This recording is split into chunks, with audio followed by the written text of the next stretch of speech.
Support for this podcast comes from Dropbox Business. Teamwork, your way. There I was, struggling to balance my professional life and making my son something healthy in my personal life. And then I realized my team and I can fix this. Sure, we're all pretty different with different working styles, but that only makes us more productive. I work early in Slides, while BizDev assigns tasks and Legal works late in HelloSign, all from one shared Dropbox workspace. Try Dropbox for your team at dropbox.com/teams@work. Support for this podcast comes from State Farm, here with good news and even better news. The good news? State Farm has new lower car insurance rates. The even better news? That means you can now get the service and convenience of a local State Farm agent at surprisingly great rates. State Farm can help you save more cash and get the good neighbor service you deserve. Just talk to your local State Farm agent or visit statefarm.com to find out how much you can save on your car insurance. When you want the real deal, like a good neighbor, State Farm is there. Support for this podcast comes from WGU. Do you want a more skilled, loyal, and effective workforce? Consider a partnership with Western Governors University. Over 300 organizations already count on WGU for valuable education benefits. Students can fit schooling around their schedules and even complete courses and degrees sooner than planned. And it's all online. Partner with WGU to make a smart investment in your company's and your employees' future. Learn more at wgu.edu/partnerships.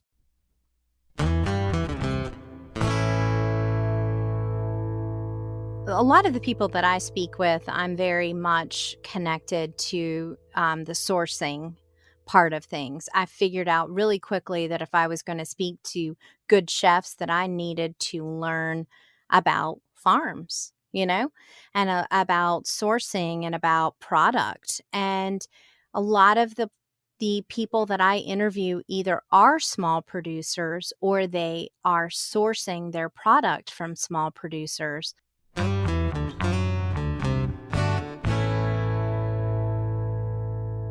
Hello and welcome to the Farm Traveler Podcast. I am your host, Trevor Williams, and today on the show, it's going to be a little bit different. Not so much, but you know how we usually interview farmers, ranchers, entrepreneurs, basically anybody and everybody in the agriculture industry and food science industry.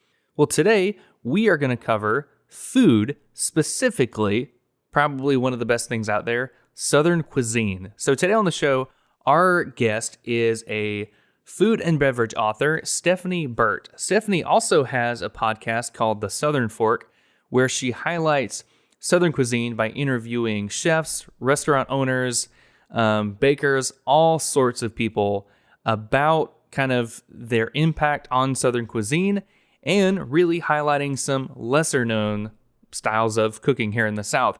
So Stephanie and I are going to talk about all things Southern food, the basic fried catfish, fried green tomatoes, some Apalachicola Bay oysters, stuff like that. Some things that she likes in Southern cuisine, some things that aren't nearly as popular that people are slowly learning about, and also what some of her favorite and least favorite food trends are.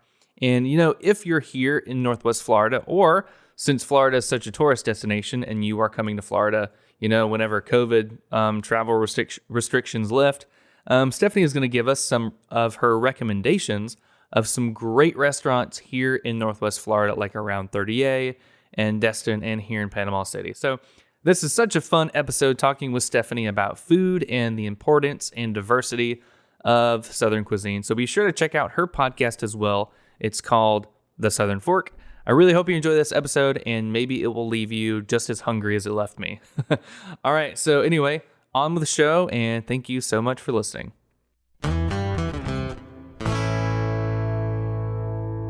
Well, this is cool. All right. Well, Stephanie Burt, welcome to the Farm Traveler Podcast. How are you doing? I'm doing well. I'm sitting inside my walk-in closet. So, you've got a captive audience here. Literally, the door is closed. That's awesome. I love interviewing other podcasters because, we've already been geeking out about sound quality and recording and stuff like that. So you have, as somebody that was born and raised in the South, the name of your podcast, the Southern Fork Podcast, was immediately captivated me. And so I was like, all right, I got to interview Stephanie and learn about it. So tell us a little bit about yourself, your background, and kind of how you got the Southern Fork Podcast going. Well, I had absolutely no plan So I want to stress that from the beginning. But I went to grad school for American literature, and I was really interested in more of the folklore side of things. I'd been on and off a freelance consumer writer since I was 18. So I would kind of do that side hustle, wait tables, all that kind of stuff while you are an adjunct instructor, at a university. And I just got really interested in folklore. I was teaching American studies and just getting into food. I heard John T. Edge speak at an event that he came to Charlotte, where I grew up. I grew up in Charlotte, North Carolina. And he came to speak, and I was fascinated how food was really an introduction into a larger cultural discussion. So all of that is pretty heady stuff. Then I wrote couple books of ghost stories. So Trevor, that's a lot of like bloodstains. I can imagine. Ghosts flush the toilet a lot, apparently. They like to play, turn on and off water. And so I did a lot of research and wrote a few books of ghost stories. And I don't mean to be rude, but it started to get boring because there's a formula. Did you smell the cigar smoke? I kind of got bored with it. So, plus, I just really wanted to live in the land of the living. So I made a conscious choice to really start focusing on food and travel and visual art. And then it was travel and food, and then it became mainly food. And so I've been a food and beverage writer for a decade. Now I'm a multimedia food and travel journalist. So I work in video a little bit. I work in audio with the Southern Fork, and I write and work for both print and digital publications. So that's a lot. It sounds like this kind of the what you're on now is a little bit warm and a little bit more inviting than kind of the ghost stories. But that's very interesting. I didn't know that about the ghost stories. That's pretty cool. I've been to Charleston and Savannah, and I know kind of the avid ghost tour scenes up there, which are always really neat. And this was in the early 2000s. So there was that Ghost Hunters television show.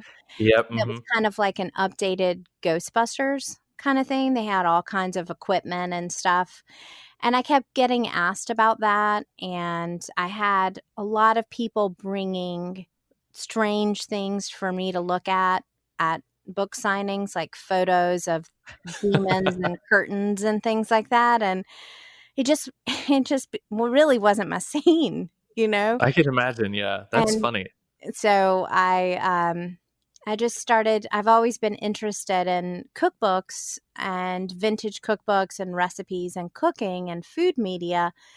And I just kept gravitating toward that part of the bookshelf. Folklore cookbooks are considered folklore. So there was just that. And then eventually I just ran away from teaching and was a bar manager for a year, lived on Anna Maria Island, Florida, and just was a beach bum and cooked and learned, more about seafood, and then just started writing more about food from there. Well, there you go. That's not a bad way to go. I mean, especially here in Florida. I mean, when people think Florida, they really think seafood. I mean, it's probably beaches and seafood are the first things they think. I mean, we have so many oysters and scallops. Florida man too. And Florida man too. Absolutely. Florida man robs bank in his underwear, just something weird like that. I'm like, that's Florida. Yeah. Florida man, seafood, and Disney. That's pretty much it. Exactly. Exactly. Yeah. Oh, yeah. That's awesome. So, before I forget about it, there is a show on Netflix called Chef's Table. Have you watched it? Oh, yes. I'm very, very interested in it. My friend Rodney Scott is on this season. I've had him on the podcast. Mm-hmm. Oh, heck yeah. I'll have to go watch that episode or look for that season. Yeah, my wife and I have been watching it, and it's so wonderful because it kind of goes behind the scenes with like these big star chefs, like Michelin star chefs all across the world, and even some chefs here in the South. And it kind of shows kind of their whole journey and what what make them make or develop their like unique dishes and stuff like that. And I Right. think there's a new season, a new type of show or whatever. I think it's like Chef's Table Barbecue or something, which is coming out soon. Yeah, that's Rodney Scott is on that. Yeah, and that's All American Pitmasters. Well, there's All Pitmasters. They actually are on multiple continents, but it's an amazing show. I think it really changed how food was filmed, and I have to often watch it with Kleenex. I know I'm a sap, but everything is just so beautiful and learning, and it's really difficult to be a chef at most of the levels that are filmed on these shows. They're really passionate about something, and that's just a lot of work, and there's only so much time in the day. So them really devoting that passion and seeing how it's filmed and how it just really celebrates the individual work of these people. I get all teary-eyed. Yeah, some of the episodes are really in depth and really moving. I mean, the cinematography, the music, the stories are just so good. Mhm. I think that we're kind of back on a few episodes, but one of the best episodes we saw was some chef in, I think, Italy or France, and he was a butcher, and he has a butcher shop in his restaurant, and he was so happy-go-lucky, so just spunky, and that was one of our favorite episodes because it's so happy-go-lucky. I'll have to Mhm. remember what that chef's name was, but it was so good. Um, so, all right, I want to ask you this question. Um, Mhm. when it comes to food, it seems like you know a lot about Southern delicacies and stuff like that. Whenever people think of the South, they probably think like collard greens, catfish, fried chicken. What are some less known Southern cuisines that people might not know about? Oh, that's a good question.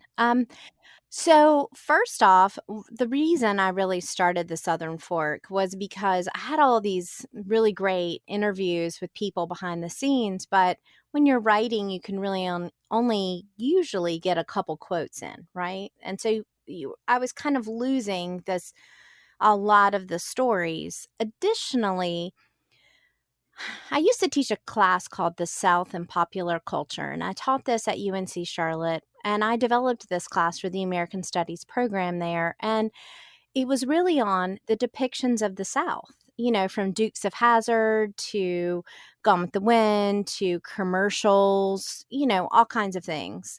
And I really wanted to show a full, round, diverse Southern cuisine because it's not just one Southern cuisine. There's a lot of Souths, Panhandle, Florida is different than Miami or the Keys food, and that's just one state. So, the diversity of the South, I think, is something that I really try to bring out. So, um, beyond catfish and collards and fried chicken, and just saying those words makes me salivate. I'm hungry. I would love some really good catfish right this second. I'm always kind of a little hungry. Like, I'm always one of those people like, I could eat, you know.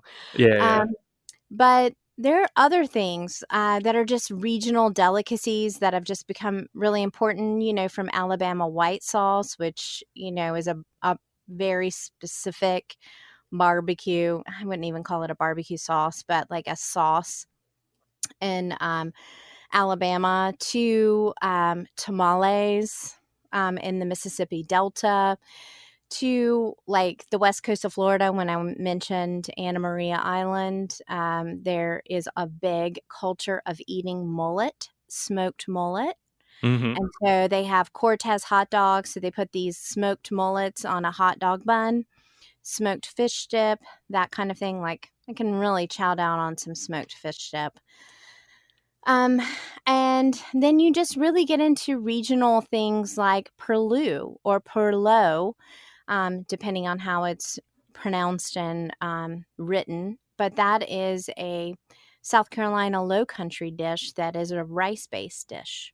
So there's a lot more than just shrimp and grits and collards and catfish. And I'm 200 episodes in, Trevor, and I just feel like I haven't even begun to actually create a catalog that I can see in my mind for all of this. That's a good point. I mean, it's so diverse, and that's such a good point. That I mean, we've got Miami cuisine, we've got Southern cuisine, like from Georgia, South Carolina, and I might be a little jealous or a little biased towards catfish because growing up, my grandpa had a catfish operation, and so we would eat catfish pretty much like once a week, and I mean, it was always fresh from the farm, really, really good. But then my grandma was born and raised in Cuba, and of course grew up in Miami, and so we would have Mm. Cuban dishes all the time for like Ropa Christmas, Thanksgiving. vieja. Oh, Yes, some good flan. My mom would make I always butchered the name of it, but like roast con pollo, I think it's like a Spanish dish with ham, little tiny shrimp in it, ooh, like creek peas and stuff. shrimp. Yeah, Mhm, exactly, and it mhm. was so good. So yeah, I feel like Southern cuisine is so diverse. I mean, like you were saying, we've got barbecue, we've got sauces, we've got a whole bunch of stuff that really people from outside the South might not know about. Like they probably just think about cornbread and stuff like that. But I mean, we're so diverse, not only in terms of cuisine, but also the people that make that cuisine. Absolutely, and, like, honestly, we have some of the best Indian food and, Vietnamese food. M Indian food, I can think of, 3 people, just off the top of my head, but, most specifically, my friend Maneet Chauhan, who cooks in Nashville, and she's, a judge on Chopped, the Food Network show, and she just came out with a cookbook. She has multiple restaurants and just makes I wanna eat everything that she makes, like, it's super, super delicious. So we have Indian street food in Asheville, we haven't even talked about beverages from, artisanal liqueurs to beers to obviously whiskeys, and really great gin. There's a really great rum producer in coastal Georgia. So there's just so much diversity, and to really look at the South, I think you kind of have to remove that idea of understanding it, but also using the moniker of Southern. So, Hmm. because that is still in our popular culture, people think they know what that means. What Southern means. And so my goal is to surprise people with what is Southern. I like that. That's a very good point. Kind of throws them for a loop, I bet. And speaking of Indian food, real quick, my wife and I just found a local place here in Panama City. It's called Holy, and it is the best Indian food ever. And their butter chicken is delicious. Their kebabs, their garlic naan is amazing. And so we order that You place have with to keep DoorDash me like once away or from twice. yeah, you gotta keep me away from the naan because I am, like, straight up biscuits, bread, carb fanatic, and that naan, I'm like, "Well, I'm just gonna have another piece," and it is really not good for me to eat that much. I can agree with you. It is addicting. It is absolutely delicious. Yeah. So yeah, so your podcast is Southern Fork. You've interviewed, like you were saying, like farmers, bakers, brewers, a whole bunch of people. Are there any kind of like commonalities between those people and like their stories or what they're trying to do with their food or with their dishes? Are there any common like kind of stories going along there that you've kind of discovered? Yes, there's a few different things. First, I think that a lot of people have done something else before.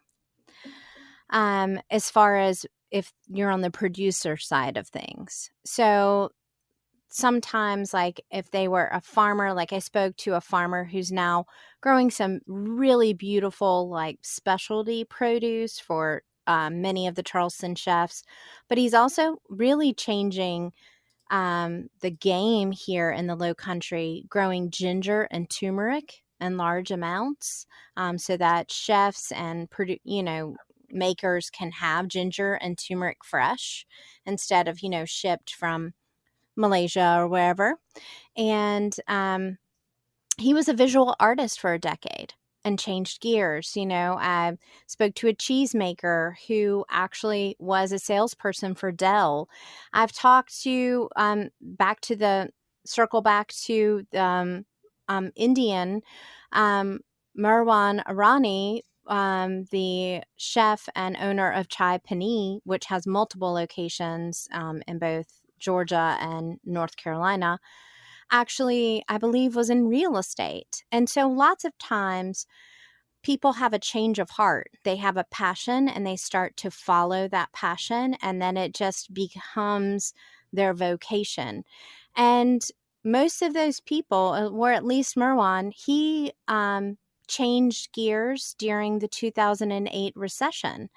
So we're going to see, I think, some really creative things happening in the next few years in food, especially in the South, as this pandemic has made people, myself included, kind of either double down or decide to change, from what you were doing because you're like, life is short. There's also just a real focus on doing whatever it is that they're doing as a lifestyle.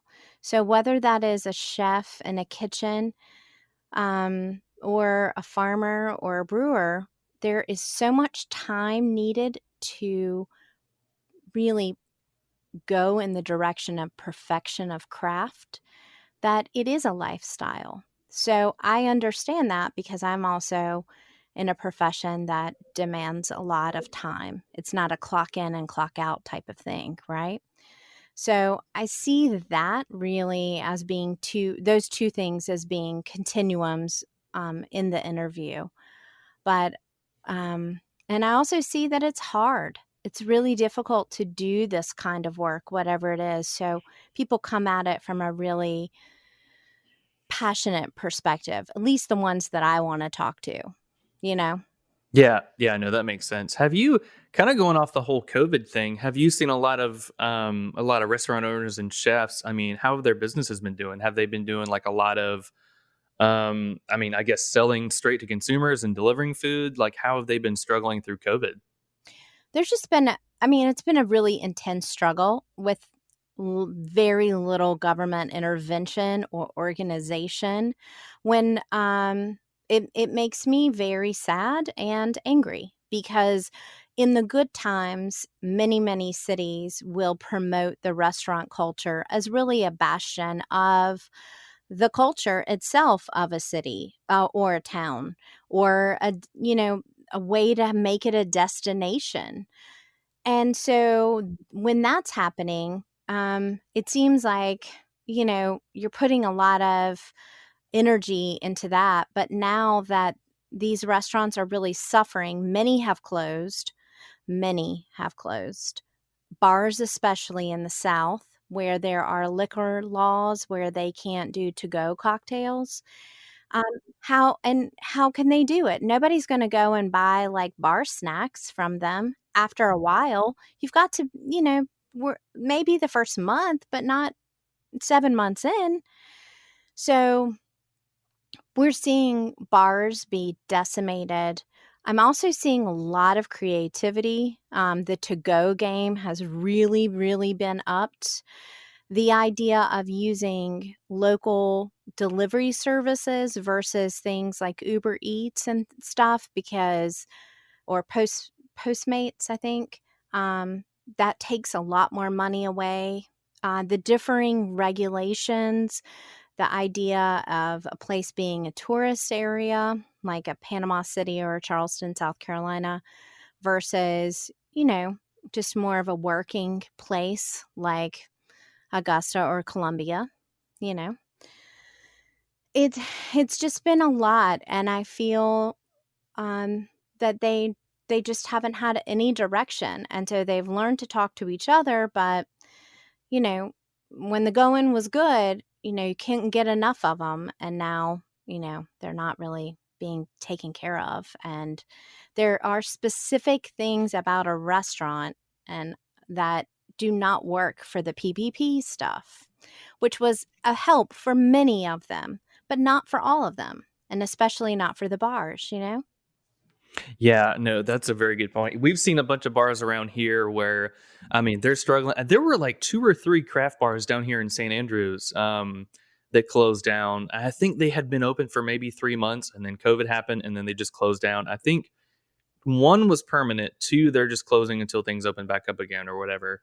But there are like some nice mom and pop breweries that would do like some craft brews every now and then and partner with local farmers and stuff like that. And so we hate to see them go, and we're hoping that they do come back. But I mean, there's not much that they can do, and I mean, it's sad. Right. It's just a weird problem that we're all going through. Well, and when a lot of the people that I speak with, I'm very much connected to the sourcing part of things. I figured out really quickly that if I was going to speak to good chefs, that I needed to learn about farms, and about sourcing and about product. And a lot of the people that I interview either are small producers or they are sourcing their product from small producers. And when they're hurting, it hurts all along a chain. But that chain doesn't have representation at a lobby board. They don't have big operations. It's just one person trying, or one family trying to keep it together, and they don't have time to do PR marketing, So what we're seeing now is the repercussions of months of changes in the supply chain for these smaller producers, so that they maybe have to do direct to retail, right? Have you seen that, Trevor? hmm Yeah, I've interviewed a bunch of farmers and ranchers so far during COVID that they're transitioning from selling direct to restaurants or grocery stores to selling direct to consumers. And I think it was like 2 months into quarantine, I saw so many posts because I'm part of like all these Facebook groups of like farmers and stuff here in Florida, and there were so many that these huge like hundreds and hundreds of acres of like squash or zucchini farmers, instead of shipping out to restaurants or grocery stores, they would just let consumers drive up to their farm, and they would have these giant boxes full of produce, and Mhm. the consumers would buy them at a very great discount, and yet the farmers would still make bank. And so, I mean, there's been this whole shift of the supply chain, like you were saying, and it's been, I would say, one of the good things that has come out of all this is that people are more and more concerned about, like the farm to table movements like they were years ago. Like they're more concerned about supporting farmers locally, which is fantastic. And so if Right. there's any bright points to come of this, I think it is that like people are getting more and more interested in supporting locally, and that whole farm to table movement is growing back up in popularity, which is great. I mean, if there could be anything that could benefit from this, which I mean, I hope it blows over very soon, but I think this whole farm to table thing is pretty cool. And to that end, I think people are cooking more, mainly beginning out of necessity. But now you figure out pretty quickly, if you want to do restaurant food, you've got to use the products that the hmm restaurant uses. And so suddenly, you're like, why are my biscuits not rising well? Well, are you using a full fat cultured buttermilk? I mean, I didn't know what that was 10 years ago. I just went to the store, I was like, "Here's buttermilk." So, there's a lot of education that we've really lost in just a couple generations, with the space age and manufacturing really helping us get frozen meals and stuff to the table quickly, and canned goods and all that in the, early and mid part of the 20th century.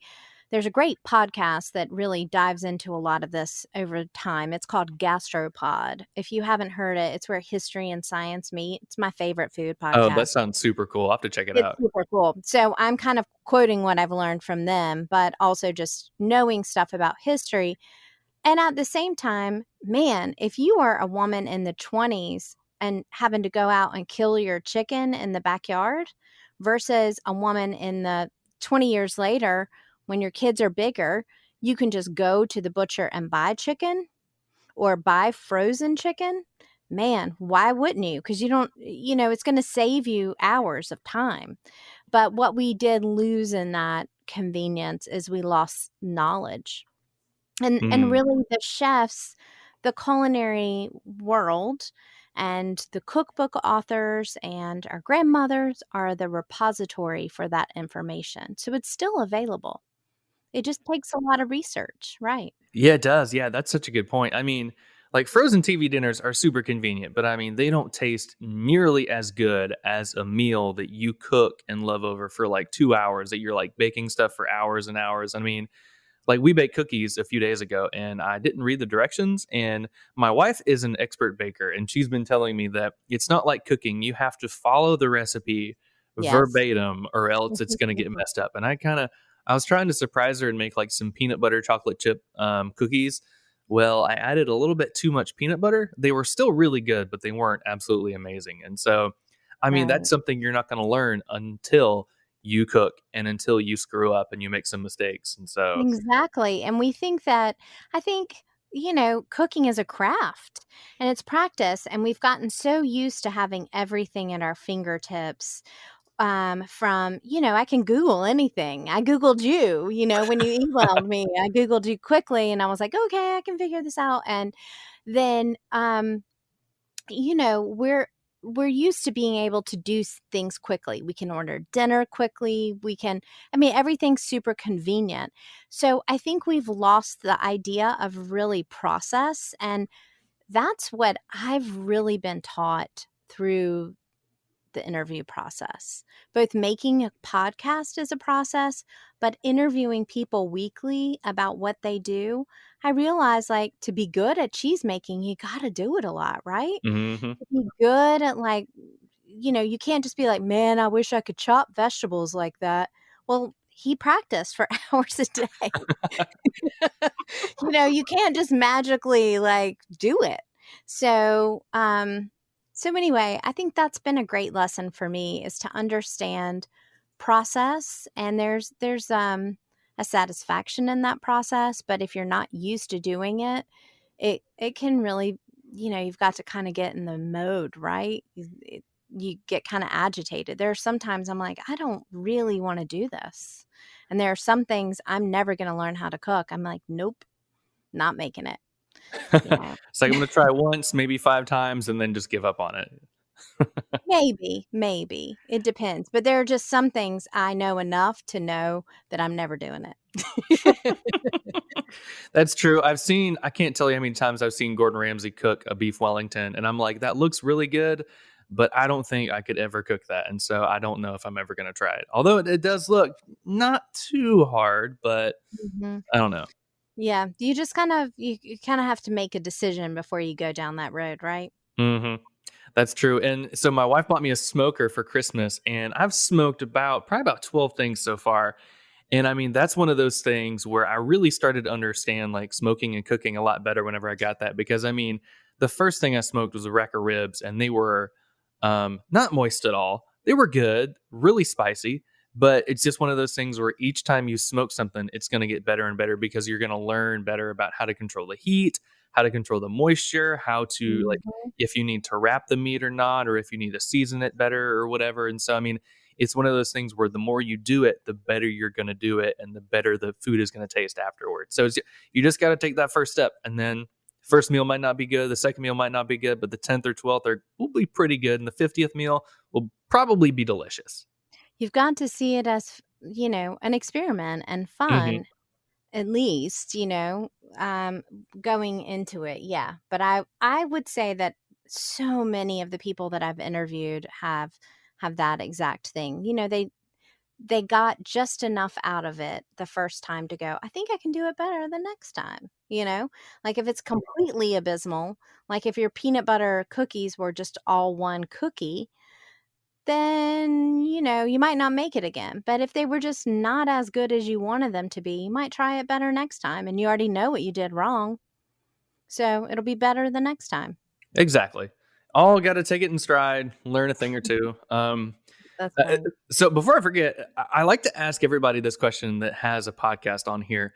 How do you go about developing a good interview? I mean, do you have like notes of every question you want to go for, or do you just kind of have it off the cuff? What's your whole plan about developing that quote unquote perfect interview? First, there's no perfect interview. Correct. So, um, so when I started, I was known for writing profiles of people, artists, makers in general. And chefs were definitely a part of that. So when I started the Southern Fork, it was one-on-one interviews, and I had already been interviewing for 15 years, for writing. And so I didn't even think about what makes a good interview because I thought I knew, right? Because my articles were good. And then I realized that it pretty quickly when I started listening, I'm like, this is bad. I got to learn how to do this. So I clocked in, Trevor, I clocked in. I listened to every one of Oprah's Super Soul Sunday podcast sessions. I've listened to, she's one of the best interviewers in the business. I listened to Terry Gross Fresh Air. I listened to her and Oprah. And I like Oprah because Oprah is intelligent, but she's also personable. And that was kind of the vibe I was going for, but she was able to get really good, answers out of her people. And I figured if I listened to stuff about food, I wouldn't be able to notice the underpinnings of the actual interview style. So I listened to Terry Gross and Oprah. Right now I'm on Krista Tippett, who has this podcast called On Being. She's amazing. And so I just listened and I tried to figure out how they asked their questions. I asked the same 4 questions of everybody at the end, but I didn't do that for the first couple of years. I come with an idea of what I want to start with to begin, but I really, really try to be present in the interview if I can help it at all. I have socially distanced mics now for COVID times, so we can sit 12 feet apart because I've got 6-foot cords. But I love to be in the room with people. In case you're wondering, people that are passionate makers probably have a lot on their mind, and it's great to get them focused. But I really like to have a conversation, so I don't plan questions. And for some of my guests, that doesn't work well for them. They don't like that idea because they like to prepare.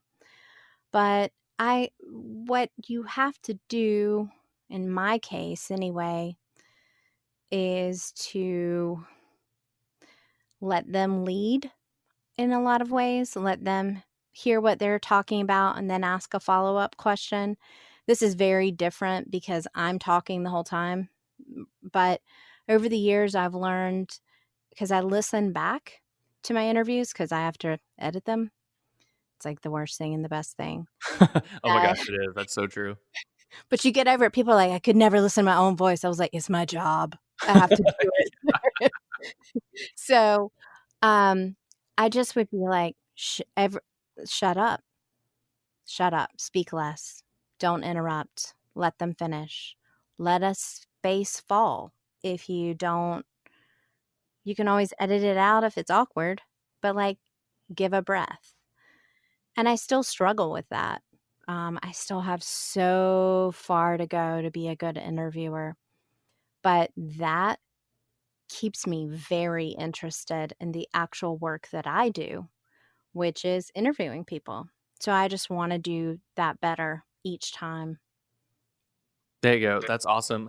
Yeah, I've listened to just a few of your episodes so far, but I mean, your interview style is amazing. And I mean, the more I go back and listen to my episodes, like editing them, I'm like, dude, stop talking, just let them go. Let them carry on the conversation, because 9 times out of 10, you want to ask a question, but they're going to bring up something which is like 10 times more interesting that you never would have thought of. And so I feel like the more you try to plan out an interview, you're going to keep stuff from that, like natural topics and natural discussions from happening. And so, I mean, it's weird. You want to prepare, but you don't want to over prepare. And so really the guest can do all the talking and they will bring up a lot of really, really good points. Right. And I still think about this. I've had some hard interviews this year because I kind of tried to make some of them pretty relevant to the time, so I've had to ask some hard questions. And Krista Tippett says that she has a whole TED talk, which I, of course, downloaded, immediately. So she talked about preparing enough that the person that you're speaking with understands that you're prepared and you've read. She interviews a lot of authors and poets and stuff. So um, it's good to know that somebody has done research on you before they ask you questions, right? Then Mm. you feel comfortable and you can kind of start from B instead of C. I mean, instead of A. So I am always trying to prepare a little more but yet not direct that conversation. So it's I don't know.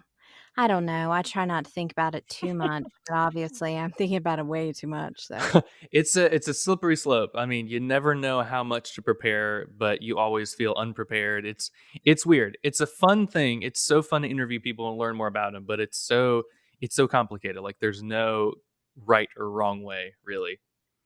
right, and I also have about a 40-minute show, and I have bumpers, and I have a little segment at the end now, and so I have to kind of get to it, right? Hmm. And later on, I'm like, we didn't even talk about blah blah blah blah blah, but I just feel like in a not a rambling conversation, but meandering conversation, like the conversations that I really go for, are after a while you've got about 30 minutes before people are like, okay, so I try to keep that in mind for the listener.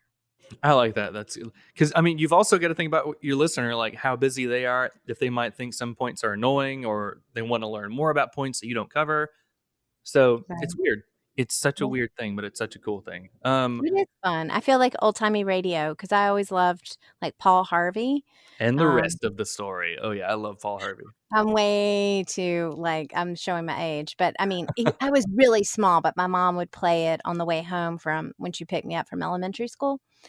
And I just was always fascinated by that verbal storytelling. Hmm. I don't know if you've heard, but Mike Rowe's podcast, The Way I Heard It. Have you listened to that? I haven't, but I It's will now. Yeah, it's very much like he says he got his inspiration from Paul Harvey, and so his are really, really good. His are well written, well spoken. So check those out. He's one of my dream guests to have on the show. He's really cool. Oh, Mike That's Rowe. So going off of that, I know, there's a lot of really good food trends out there. I know some people love and then some people hate like the rainbow bagels, stuff like that. Are Yep, there any that's me. I hate the rainbow bagels. really? Mhm. I don't think I've had one, but they seem a little odd, but I mean, I may I have don't to wanna try eat one. all that dye. No, I do not wanna eat all that dye. I tried the Dole Whip thing from Disney, which I don't know if that really counts as like a Southern food trend, but it wasn't the best thing in the world. I'm not a huge fan of pineapples, and it was like a very pineapple-y ice cream, so Yeah. I could take it or leave it. But have you tried it? Yeah, I've had a Dole Whip. Mhm. Mhm. It's Not a okay. fan. It's It's okay. alright. Yeah. Well, there you go. So, are there any not so great Southern food trends that you've seen? Like some, not maybe not personally, but just some things that not everybody is kind of game for. Well, I have to probably start, uh, on something that isn't just a Southern trend, but something that I think a lot of my listeners have come to know about me. I really, really hate cake pops. I hate them. Really? I don't wanna see them. I mean, like, when I go to the Harris Teeter and I see the Starbucks inside the Harris Teeter and I see that little thing of the cake pop standing, my immediate thought is all the hands that squished that cake batter and Mm. then covered it with some kind of white chocolate that can last in static, for 5 months as they ship it and it sits there. I can't stand cake pops. I think it's a horrible trend. Cake doesn't deserve that. Cake is a beautiful delicacy. There's all kinds of cakes from different sponges, different toppings.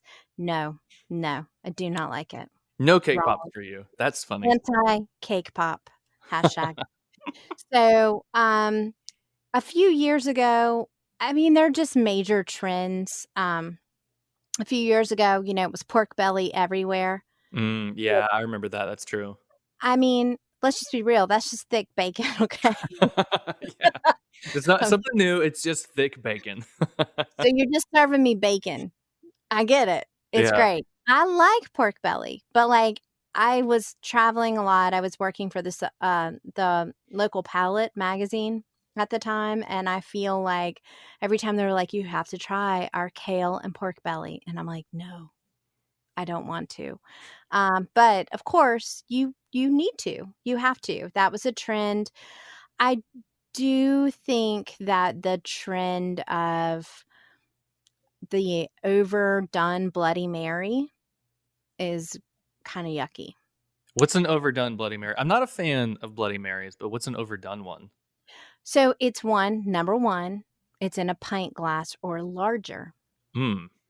So that's a lot of spicy tomato juice and Yep. stuff. And then they have like the loaded Bloody Mary. It's like brunch, squared. And I've seen ones with burger sliders, lobster claws, all these different garnishes that have just become, especially in coastal cities in the South. I'm sure it's more of a national trend, but I've seen them a lot around places that people vacation. And so you get this huge drink with all this soggy stuff on top of it as garnish. And, it's got fried asparagus and, 3 shrimp. It's a whole seafood tower half the time. I think a Bloody Mary should be short. So it should be 50% vodka and 50% your Bloody Mary mix. And it should have a simple garnish of either an olive, pickled onion, pickled okra, pickled green bean, and maybe a lemon. So I don't like to see those kinds of trends. I'm generally not a fan of like whatever is trending on Instagram. Okay. I'm not anti that, but I'm kind of like, I want it to have substance and have good food. And like, that Bloody Mary is not about how good the drink is, right? Oh, yeah. So I'd No, rather just it's have just a helping good you their drink. hangover, right? I don't know. I've never had one. Neither have Like, I. if I see, no, I've had Bloody Marys, but if I see one of those loaded Bloody Marys, I'm like, this isn't the place for me. I should go. I need to leave here stat. No That's one's going to hilarious. listen to my podcast after this. God, they'll be like, I love cake pops and loaded Bloody Marys. She sounds horrible. The two things I like, I can't believe she doesn't like them. That's too crazy. That's Yes, so exactly. funny. Yeah, I've seen some of those Bloody Marys you're talking about, and they are huge. I'm like, at what point do you just want to order, I don't know, some jambalaya or like some seafood instead of getting a huge thing with a lot of tomato juice and vodka and some shrimp on it and stuff? Like, Yeah, or like it's just nasty. make it. Let me have a fork, you know? Yeah. How am I supposed to drink this shrimp? Like, how is that supposed to work out? Right, exactly. That's funny. All right, so I asked you earlier, and I'm excited to learn about these. So I have grown up on the Gulf Coast of Florida my whole life. Mhm. Apalachicola, Panama City, Destin, 30A. What are some hidden gems around the Gulf Coast of Florida that you've kind of heard about, whether it's like breweries or bakeries or farmers or restaurants or whatever? What are some hidden gems that you've learned about in this particular area of Florida? Well, I did a trip a few years ago to Apalachicola, which I think is one of the most beautiful places in the world Mm-hmm. that I've been to. And I was there the day the Horizon rig blew.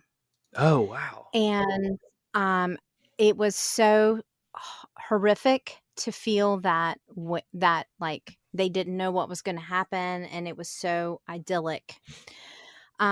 So I know that place has really, really been impacted from the oil spill. And it's really, those oysters were once heralded as some of the best. But so I'd love to see that area still be rehabbed and those oyster um not divers, but oyster fishermen, get their have licenses come back. It just looks like now not to be a downer, but now like that industry is really kind of dying there. but I was there the day it kind of started, and it was ever since then. I've loved an Apalachicola oyster. I had my first Apalachicola oyster raw at Peg Leg Pete's on Pensacola Beach, Florida. That's a So I pretty good like place. That's not bad at all. I like Peg Leg Pete's. It's just a divish bar for bloodies and raw oysters and some beer. Not the tall Bloody Marys though, right? Nope. Mm-mm. I have to order it short now. I want a short Bloody Mary. Like, don't bring that other stuff. I really liked. I stayed at Alice Beach a couple years ago. Ooh, That is Alice Beach is so nice. Yeah. very shishi. And I had a chat with, I can't remember Drew's last name. I'm sorry, Chef Drew, but he cooks at Kaliza, Okay. the restaurant there. But he has Northern European or Eastern European roots. And so sometimes he'll do like a schnitzel and Oh, stuff. wow. You wouldn't expect that on 38. It's amazing stuff. And I've just really enjoyed getting to know him and chatting with him. In that same area is the Black Bear Bread Company, I think. It is delicious. Really? Okay. It's a really, really great bakery. It's owned by the same people, I think, that own Bud and Lefties. Is that the name of a pretty Yes. iconic? Yeah. Mm-hmm. So it's another restaurant by them, but they basically one of the owners wanted good bread and couldn't source it, and so he was like, "We're going to open a bakery." Well, that's one way to do it. There you go. They were nominated. They were nominated for Best Outstanding Baker a couple years ago. So you want to definitely check that out. Let's see. What am I working on now? I'm going around Pensacola Beach. I haven't spent as much time on 30A as I'd like to. There's also the Fisher's Marina on Orange Beach, Alabama, right over the line. Yeah, That that place is really good. cool. I've been there a couple of times. That's not a hidden gem. Everybody knows about that. It's really good. Accurate. Yeah. So I'm sorry I don't have a ton to offer you in that area, but I think if you can get stone crab claws, you should eat them directly there. Um, Longboat Key on right below Anna Maria on the west coast, further down, they have a really good stone crabs there, and so I try to hit the Keys when I can, So Oh, the Keys are also good. My wife and I went there on travel I think about a year ago. And honestly, I can't remember how many slices of key lime pie we had, but it wasn't enough. They were all delicious. my thing is conch fritters and Okay, when yeah. I'm there. Yeah. So, which the sourcing is now different. And so I don't know how I feel about those, but that's another podcast for another day. So, True. That's awesome. Yeah, no, those were good. Those are good choices or good options. I've had Apalachicola oysters and they are delicious. And I'm not sure if you've heard, but they actually shut down the whole oyster collecting system, I think, for like 5 years so that they yeah. can grow Yeah. and kind of reestablish, which I hope in 5 years it's what it was like decades ago when you think Florida oysters, it was Apalachicola. And so hopefully Exactly. it'll And get I think better. that's the right thing to do. And I wasn't going to go into all that. I'm sorry. But I think it's the right thing to do. But what's happened is a lot of those people were aging out of the Mhm. industry anyway. So that just kind of hastened it. So I hope that it will revive. I know that Murder Point Oysters down there is doing some good stuff, not directly in Apalachicola, but more like closer to Mobile, I think. Yeah. Mhm. So, you know, when I'm on 38, I'm thinking about fried fish sandwiches. There you go. I love them with They're fries, Oh, fries and yeah. fries. Yeah. Those are good, So, all the fries. There's a good little, not like a hipster bar, but it's called Neat I think it's on Alice Beach, and that place is really cool. They have some really nice signature yeah, I've cocktails been there. there too. Yeah, There you they go. have some really nice craft cocktails there. Mhm. Yeah, Mhm. they're really neat. I keep telling my dad, that I need to take him there one day because he likes a good old, like, a nice drink every now and then. And I'm like, I need to take you to Neat. And he's like, what's that? I'm like, I'm not going to tell you. We're just going to go. And he'll be There's a blown out of the good water. bottle shop connected to that too that has a lot of rare whiskeys. So you definitely need to take them. Oh, yeah. I heard about last time we went, we didn't go into that room, but I did hear about that. So, yeah, we'll have Yeah, to they do got that. some good stuff. I mean, get the credit card ready. Oh, yeah. I might have to save up a while before I go there, but there you go. I mean, 30A is a little pricey, but I mean, it's the experience, I guess. That's right. That's right. Well, Stephanie, this has been so cool. So you've got the podcast, the Southern Fork. If people want to listen to you, listen to the podcast, check you out, see what you're doing, where can they go to kind of follow you? Oh, well, pretty much anywhere you will listen to streaming audio. I'm on Apple Podcasts and Spotify and Stitcher, but my big news is I've just been picked up by iHeartRadio podcast. So, if they listen to any of those areas, pretty much Overcast, Libsyn, if you Player FM. So you can also stream at thesouthernfork.com. But I find that most people listen to podcasts on their mobile because they are mobile when they listen to podcasts. Accurate, yeah. And you can also ask Alexa to play the Southern Fork. So. Well, that's fun. Alexa. Have you tried the OK Google thing? If you have a Google speaker? I don't have a Google speaker, so I haven't done it. Mm-mm. Okay. We have one. You're not missing out because they're kind of freaky because sometimes they'll listen to you. But I can go like, okay, Google, listen to the Farm Traveler podcast. So I'll have to try that with the Southern Fork and see if it happens. That's great. And also, I'm about to take, well, if you're probably going to be listening to this after I've gone home, but you can get a lot of previews of who is coming up on the show. And you can also connect with me on Instagram. I'm pretty active on Instagram. And so lots of times, not everything makes it onto the show, but I'm doing multimedia travel and food research. So it makes it somewhere. So you get to see where I'm going and what I'm eating and what I'm checking out. So it's a good place. I try to do better than, I don't want to Instagram post that much, but I try to clock in, do a good job. Yeah, I found your Instagram right before our interview, and it made me really hungry. So I'm probably going to go eat lunch before I look at your Instagram more. So, well, that's great. I want catfish now, and I don't have catfish for dinner. So thanks, Trevor. You're welcome. Sorry, catfish is delicious. Anytime, I rarely eat it at any other restaurant, and anytime I do, I'm like, it just doesn't compare to Papa's catfish. So it's one of those things. Got it. Thanks so much for asking me and spending some time with me this afternoon. I really appreciate it. Yeah, likewise. It was fun to kind of connect with you. I can't wait to listen to more of your episodes. Southern Cuisine is one of the best things on earth, and I can't wait to see where you go and kind of all the more stories you interview people about. So thanks for being on. We really appreciate it. Thank you.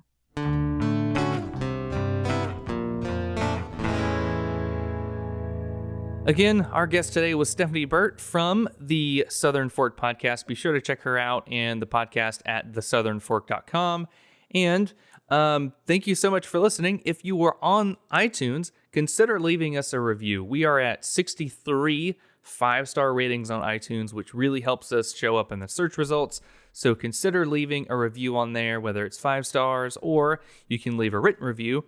And if you're one of our many, many, many listeners not on iTunes, like you're on something like Spotify or CastBox or Anchor or whatever else, consider sharing with a friend. Organic growth helps us out a ton in getting new listeners to learn more and more about where their food comes from. And if you have any questions, comments, or concerns, or if you might know somebody that should come on the show, feel free to email me at farmtravelerseries@gmail.com, and I will be glad to email you back and talk to you about any guests or topics that we can cover on the show. Okay, anyway, thank you so much for listening to this episode. We'll see you next week. Okay, bye.